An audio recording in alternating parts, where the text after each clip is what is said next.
In the Han Dynasty, the most powerful empire on earth, the emperor kept thousands of women in his palace. Most would never see his face. They would grow old behind walls of red lacquer and silk, their names recorded in ledgers, their faces captured in portraits painted by the royal court artist. For it was through these portraits alone that the emperor would choose whom to summon. Her name was Wang Zhaojun. She came from Zigue, a small town on the banks of the Yangtze River, where the mountains crowd the river and the air is always cool. She was 18 when she entered the palace, intelligent, gentle, and so beautiful that the women who traveled with her could not stop looking at her. She brought nothing with her to Chang'an except a pipa, a four-stringed lute that she had played since childhood. The court painter Mao Yinshu held enormous power. Every woman who wished to be seen by the emperor needed him to paint her portrait favorably, and every woman who wished this paid him handsomely for the service. Wang Zhaojun refused. She would not pay a bribe. She believed her beauty would speak for itself. It was the most costly mistake of her life. Mao Yinshu painted her portrait and added a small mole beneath her eye, marking her as plain, unremarkable.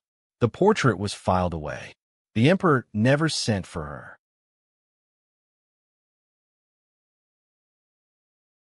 3 years passed. Wang Zhaojun waited in the inner palace, playing her pipa in the evenings, reading poetry by lamplight, watching the seasons turn through her window. The palace was beautiful but empty, a gilded cage where time moved slowly and longing grew quietly, like a vine finding its way through stone. In the 33rd year before the Common Era, the Xiongnu king Huani arrived at the Han capital of Chang'an. The northern nomads had raided the Han borders for generations, burning villages, stealing horses, threatening the empire's edge. Now, exhausted by war and weakened by internal strife, Huani came not to fight, but to ask for peace. His request was simple. He wanted a Han princess as his wife, an alliance sealed in marriage. Emperor Yuan of Han was unwilling to send a true princess to the northern steppes. Instead, he ordered that a court lady be selected, one who would be given the honorary title of princess and sent north in the empire's name. He consulted the portrait ledger, page after page of faces he had never seen. His finger paused on the portrait of a plain woman with a small mole. Wang Zhaojun. Unremarkable, the painter had written. She will do. On the day of the farewell ceremony, Wang Zhaojun stepped into the great hall and bowed before the emperor. Emperor Yuan looked up from his throne and felt the world tilt beneath him. The woman standing before him was the most beautiful he had ever seen. Her face was not plain. There was no mole. He had been deceived. He looked at her silk robes, her jade pins, the quiet dignity in her posture. He wanted to call the whole thing off. But the Xiongnu king was watching. Thousands of his own ministers were watching. The alliance had been announced. China's peace depended on it. He could not take it back.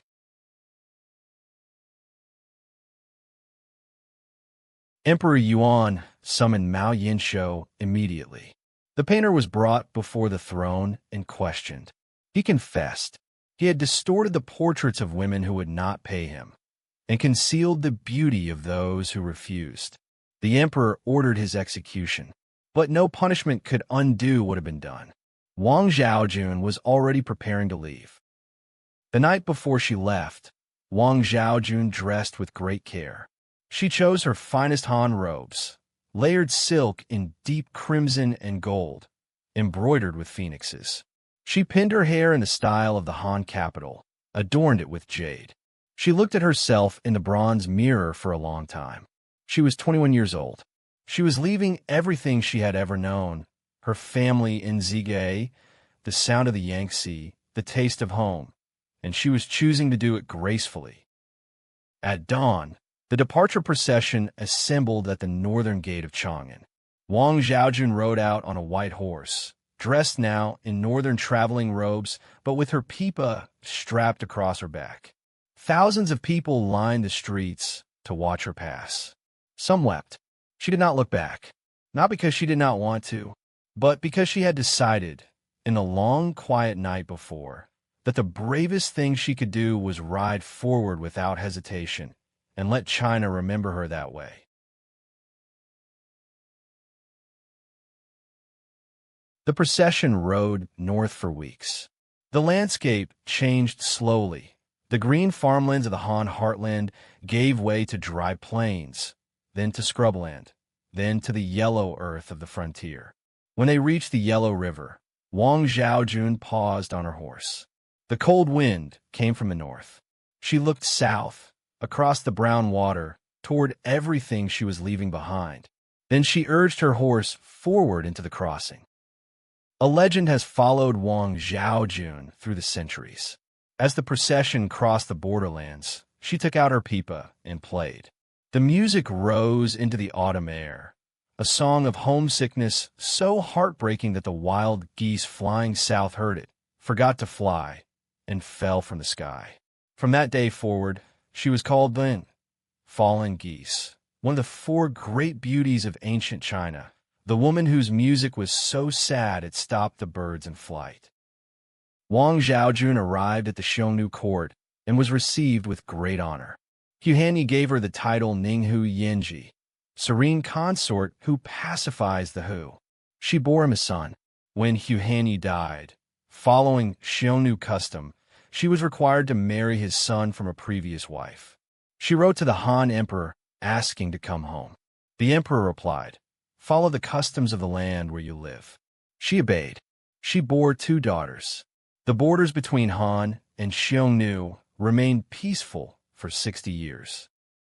She lived for decades on the northern steppe. She learned the Xiongnu language, helped mediate disputes, and was deeply respected. But every evening, she would sit outside her tent with her pipa and play. The music always drifted south. Her children grew up speaking 2 languages. But she, Wang Zhaojun, born in Zigue, raised on the sound of the Yangtze, never forgot which direction home was.